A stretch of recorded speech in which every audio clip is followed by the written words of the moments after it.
Hello and welcome back to Let's Play Jane's Fighters Anthology. So last time we completed the Egyptian campaign, so now we can delve a little bit deeper into each of the aircraft we encountered. So we'll set up a simple mission here to, first off, we're going to showcase the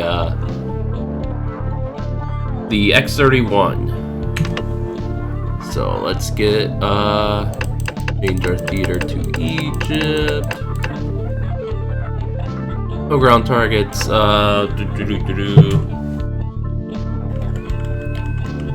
can do Desert Mirage 2000s. Custom weapons load. We'll start 20 miles away. 10,000 feet. Clear. And we can go with that. So probably the first thing we're going to do is take AMRAAMs. And I don't really see a need to do anything else with that, so let's start.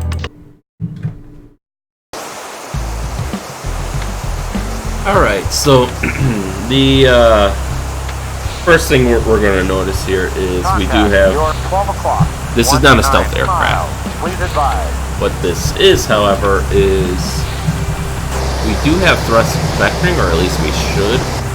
Don't know if that's working properly, because at least as I recall, you're supposed to have another indicator here to display the angle of your thrust vectoring, but maybe I have to review the controls on how to actually work it. Oh, we're in range already.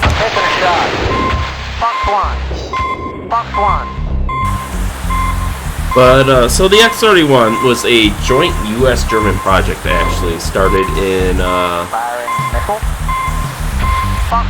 are you? There you are. I'm taking a shot. Started in, 1990. Oh, this is just a slaughter.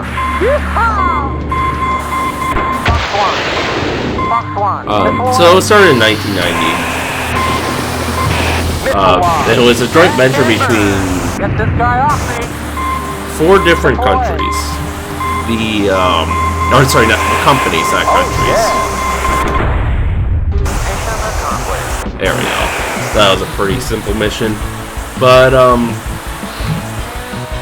so it was a joint venture between Rockwell, I think back then they were known as Rockwell International, Messerschmitt, Bolkow, and Blöhe, or something to that effect. And it was created under the Enhanced Fighter Maneuverability Program that the US and Germany agreed to cooperate on. And these aircraft were kind of unique in that their development was a bit of a Frankenstein. I'm not going to go into all the details about what they had in them, but basically they borrowed either parts or concepts from the F-16XL, which was a Delta Wing variant of the XL that was tested for the Air Force's strike fighter against the F-15E Strike Eagle, the V-22 Osprey, Cessna Citation, the German TFK-90, the FA-18 Hornet, the F-16, the regular versions, British Aerospace Engineering Airplane Program, or Experimental Airplane Program, and the B-1B bomber. Yes, they use concepts from and parts from a bomber to build this plane. But the whole point of this project was to create a plane that was super maneuverable, like way super maneuverable. They wanted post-stall maneuvers, thrust vectoring. They wanted, control that you could never get with a manned plane or with current plane design. And that's pretty much what they got. Also, as a result of the program, industrial concept for airplane production known as flyaway tooling was developed as well, and some say that's the most successful part of the program. But where is our do we have built-in IR? We do. There's our airfield.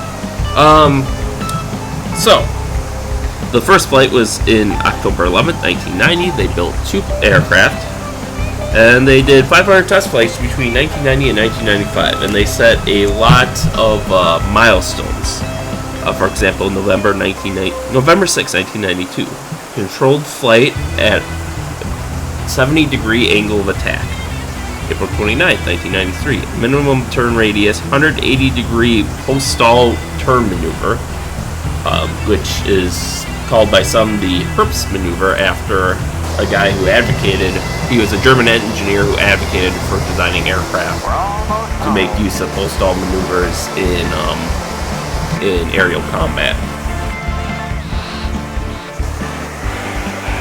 And then one did crash in January 19th, 1995 due to ice inside the pilot tube, which caused an incorrect airspeed to be registered, which caused the computers to obviously take the wrong course of action. And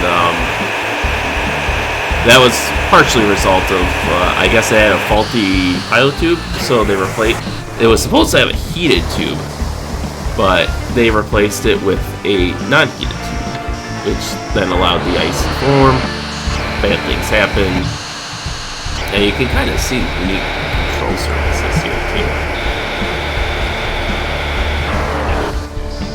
But yeah, mostly I'd say the as far as the design, it borrows most heavily probably from the F-20 Tiger Shark and the F-5 Tiger first and foremost. Alright, let's get that extra drag there. We are actually coming in really hot. We should have started this from further out. Probably just cut our throttle at this point.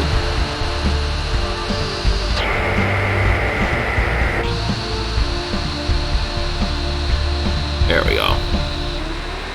Gonna be a bit of a rough landing. There we go. Welcome home. Alright, so we are down. And this was never meant to be a combat aircraft anyways, at least not originally. Obviously the game has adapted it for combat use. See, look at that. We're at only 70 knots and we can still get our nose off the ground. It's kind of insane.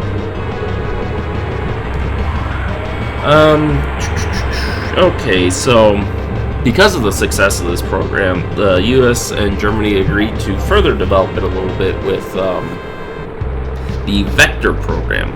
And this program primarily pioneered fully autonomous landings, where they used a computer-controlled system with a highly accurate INS-GNS GPS system to get position readings accurate to the centimeter, so that way they could conduct a controlled landing on a short runway.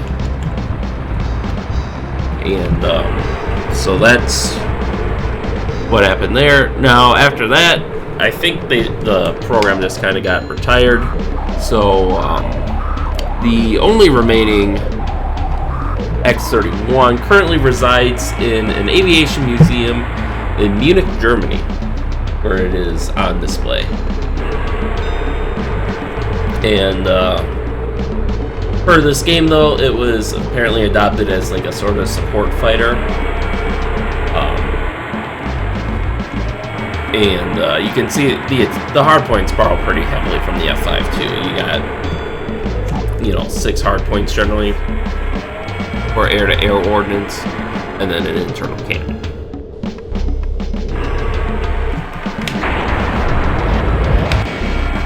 And I suppose this plane kind of has its niche, but I don't know. I think with the F-22 and the F-35, or the X-32, as is the case in this game, I think that pretty much supersedes this, because they're faster, they're stealthier, they carry more missiles, they have more hit points, so to speak, which is like kind of a game thing, but still, they just outclass this in every way. So if you are playing this as a mercenary game, then yeah, there would be probably some use for the X-31 as it's, cheaper to maintain and operate. But, yeah, it's just outclassed by the F-22 at every turn, so after this mission, we probably won't be using it unless a single mission forces us to, so. And it looks like our wingmen are just going to forever cycle, so with that, let us end the mission.